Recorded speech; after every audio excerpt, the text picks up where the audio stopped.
हाँ जी स्टूडेंट्स, अज असीं local winds बारे गल करांगे। लोकल विंड्स किहड़ियां हुंदियां ने?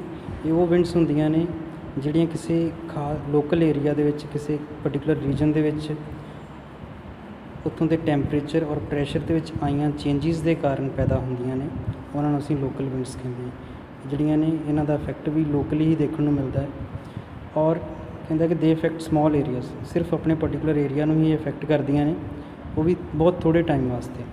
ਜਿਹੜੀਆਂ लोकल विंड्स ਹੁੰਦੀਆਂ ਨੇ ਇਹਨਾਂ ਦੀ एग्जांपल्स ने जिवें लैंड ब्रीज, सी ब्रीज और मॉनसूनस।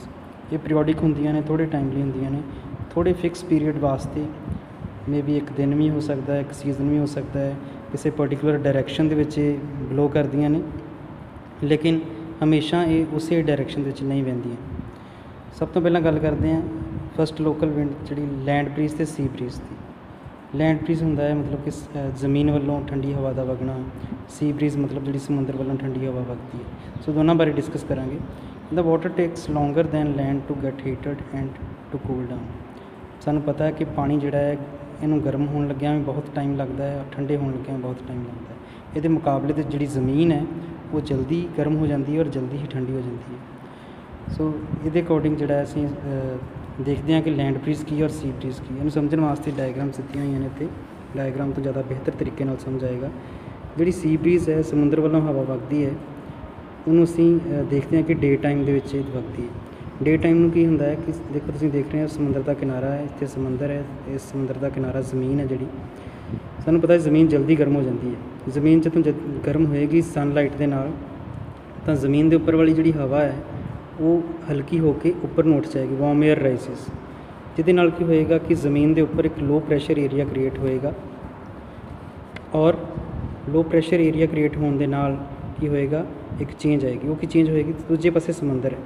समुंदर का पानी जिहड़ा है जल्दी गर्म नहीं होएगा, समुंदर की हवा अजे भी ठंडी है दिन के टाइम, जिहदे करके समुंदर के उपर जिहड़ा है कूल एयर का हाई प्रैशर है और ज़मीन उपर वाली जिहड़ी हवा है उत्थे लो प्रैशर है। सानूं पता है कि हवा हाई प्रैशर तो लो प्रैशर में मूव करती है, जिहदे कारण की होएगा कि समुंदर वाली ठंडी हवा जिहड़ी है वो ज़मीन वाले लो प्रैशर दे एंटर कर जाएगी और इस तरह जिहड़ी हवा वगेगी उन्होंने असीं सी ब्रीज का नाम दिंदे हां। समुंदर तो ठंडी हवा जिहड़ी ज़मीन वाल नूं आई, जिहदे नाल की होया कि ज़मीन का जिहड़ा टैंपरेचर है वो घट गया और इसे करके सानूं समुंदर के किनारे ज़्यादा गर्मी महसूस नहीं होती।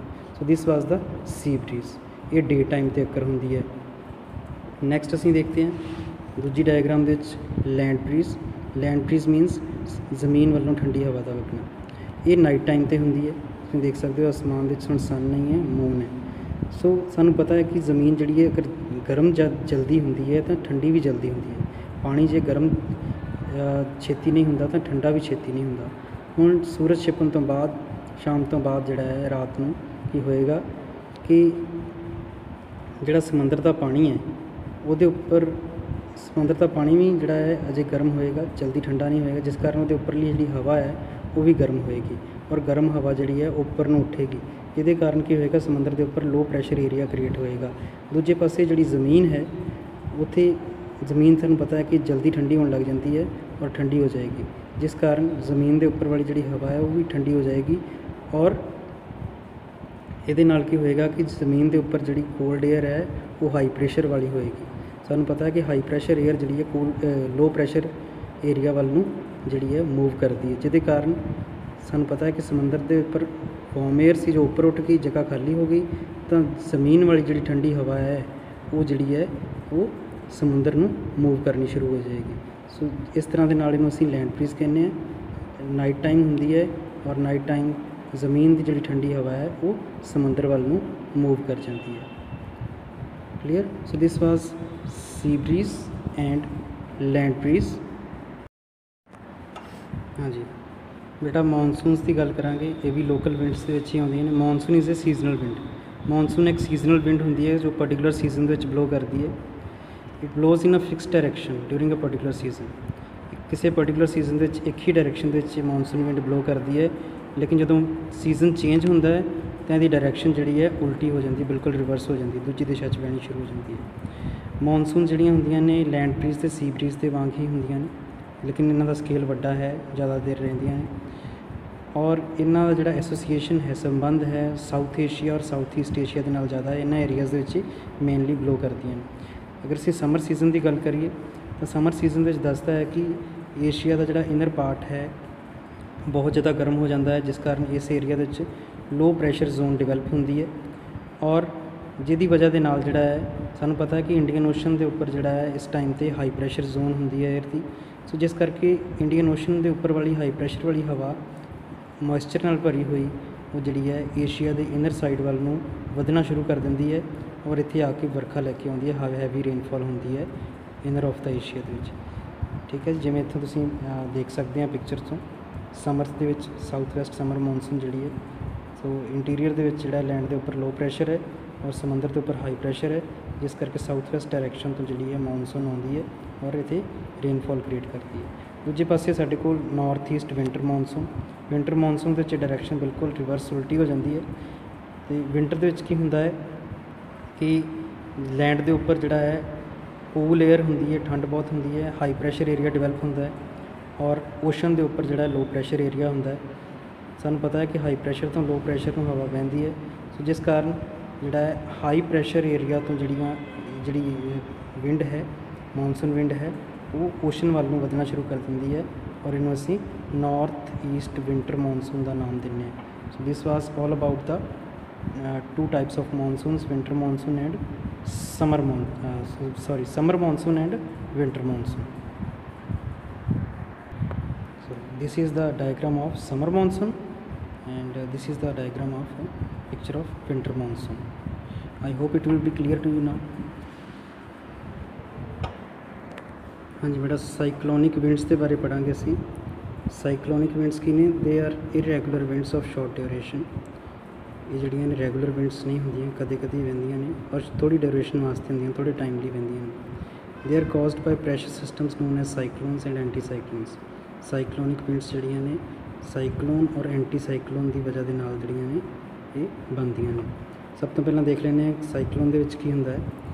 साइक्लोन दे विच की हुंदा है, एक स्ट्रोंग विंड जिहड़ी है वो एक स्पायरल की फॉर्म दे विच लो प्रैशर एरिया वाल नूं वहदी है, ब्लो करती है।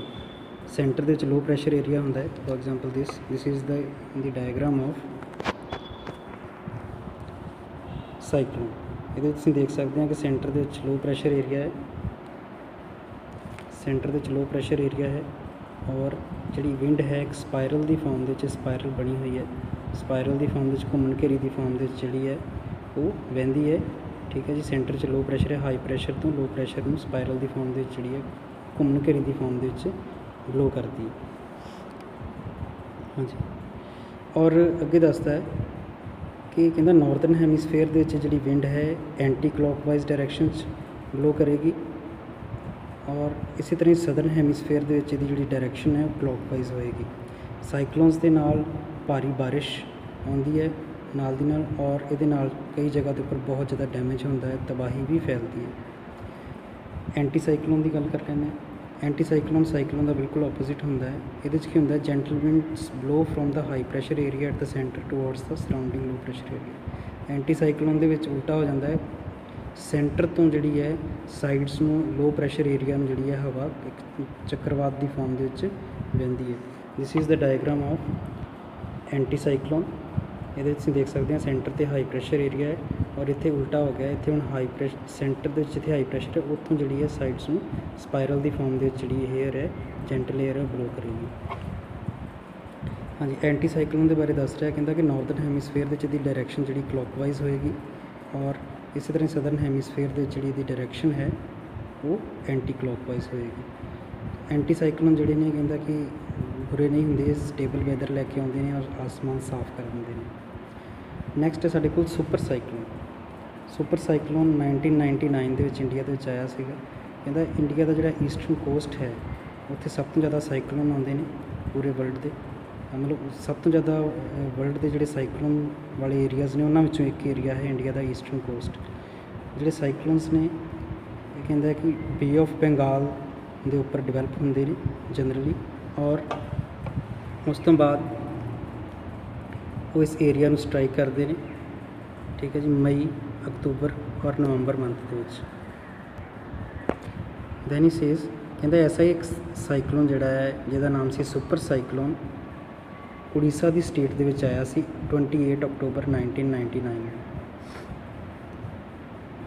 ਇਸ ਸੁਪਰ ਸਾਈਕਲੋਨ ਦੇ ਦੌਰਾਨ ਜਿਹੜੀ ਵਿੰਡ ਦੀ ਸਪੀਡ ਸੀਗੀ ਉਹ 300 ਕਿਲੋਮੀਟਰ ਤੱਕ ਪਰ ਆਵਰ ਪਹੁੰਚ ਚੁੱਕੀ ਸੀਗੀ।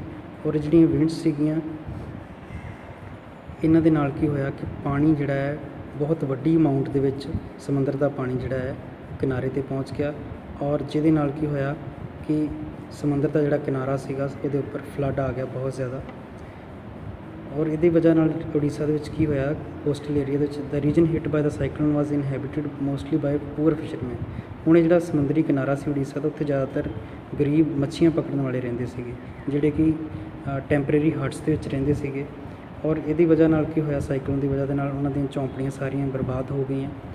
ਔਰ ਇਹਦੇ ਨਾਲ ਕੀ ਹੋਇਆ ਕਿ ਜਿਹੜਾ ਹੜ੍ਹ ਸੀਗਾ ਉਹਨੇ ਹੋਰ ਜ਼ਿਆਦਾ ਤਬਾਹੀ ਮਚਾਈ।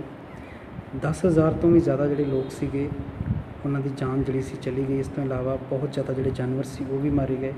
15 ਮਿਲੀਅਨ ਪੀਪਲ ਜਿਹੜੇ ਸੀਗੇ ਉਹਨਾਂ ਦੇ ਘਰ ਜਿਹੜੇ ਸੀ ਤਬਾਹ ਹੋ ਗਏ, ਉਹ ਹੋਮਲੈਸ ਹੋ ਗਏ। ਔਰ ਬਹੁਤ ਵੱਡਾ ਏਰੀਆ ਜਿੱਥੇ ਕਿ ਖੇਤੀ ਹੁੰਦੀ ਸੀਗੀ ਉੱਥੇ ਵੀ ਹੜ੍ਹ ਆ ਗਿਆ, ਜਿਹਦੇ ਕਾਰਨ ਕ੍ਰੌਪਸ ਦਾ ਬੜਾ ਜ਼ਿਆਦਾ ਨੁਕਸਾਨ ਹੋਇਆ।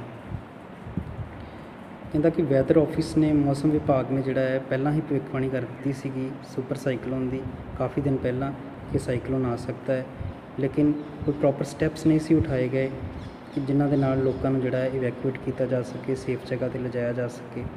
ਔਰ ਜਿਹਦੀ ਵਜ੍ਹਾ ਦੇ ਨਾਲ ਬਹੁਤ ਸਾਰੇ ਜਿਹੜੇ ਗਰੀਬ ਮੱਛੀਆਂ ਪਕੜਨ ਵਾਲੇ ਸੀਗੇ ਉਹ ਮਾਰੇ ਗਏ, ਕਿਉਂਕਿ who could not afford to lose the day's catch and had gone out to fish ignoring the warning. ਮਛੇਰੇ ਗਰੀਬ ਸੀਗੇ, ਉਹ ਇੱਕ ਦਿਨ ਵੀ ਜਿਹੜਾ ਹੈ ਮੱਛੀਆਂ ਪਕੜਨ ਤੋਂ ਬਿਨਾਂ ਨਹੀਂ ਸੀ ਰਹਿ ਸਕਦੇ, ਰੋਟੀ ਪਾਣੀ ਉਹਨਾਂ ਨੇ ਮੱਛੀਆਂ ਤੋਂ ਚਲਾਉਣਾ ਸੀਗਾ।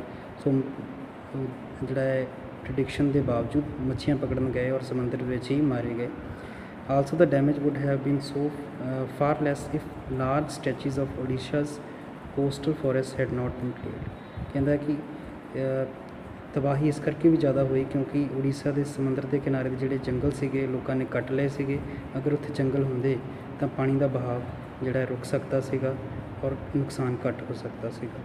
So this was the example of super cyclone and the damage caused by the super cyclone. With this the lesson has been concluded. Thanks.